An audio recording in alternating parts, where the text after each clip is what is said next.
আসসালামু আলাইকুম বন্ধুরা। আমরা সবাই ডাল বড়া খেয়েছি, ডাল ভর্তা খেয়েছি, কিন্তু কখনো কি ভেবেছেন ডাল বড়া দিয়েও ভর্তা বানানো যায়?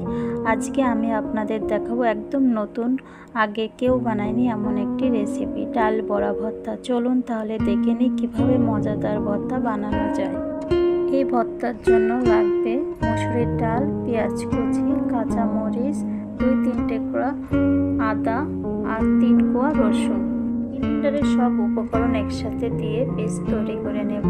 পেস্টের মধ্যে দেব পেঁয়াজ, কাঁচামরিচ, একটা ডিমের কুসুম, 2 চামচ বেসন, 2 চামচ ময়দা আর 1 চামচ কর্নফ্লাওয়ার দিয়ে দেব স্বাদ মতন লবণ। এখন ভালো করে হাত দিয়ে মাখিয়ে নেব। এরপর আমি চলে যাব চুলাতে। আগে আমি জিরা ভেজে নিয়েছি, তারপর আমি গরম তেলে ছোট ছোট বড়া বানিয়ে ভেজে নেব একদম খাস্তা করে।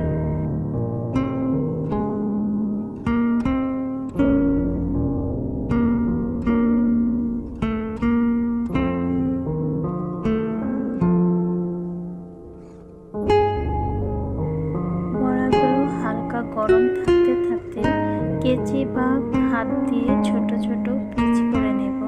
হাত দিয়ে একটু মথে নেব। এখন দিয়ে দেব ধনেপাতা, পেঁয়াজ কুচি, দিয়ে দেবো কাঁচামরিচ, দিয়ে দেবো ভেজে রাখা জিরা, আর দিয়ে দেবো সরিষার তেল, দিয়ে দেবো স্বাদ মতন লবণ, দিয়ে দেবো ভেজে রাখা শুকনো মরিচ। এখন ভালোভাবে মেখে নেব। দেখুন একদম নতুন আইডিয়া, সুস্বাদু ডাল বড়া ভর্তা তৈরি।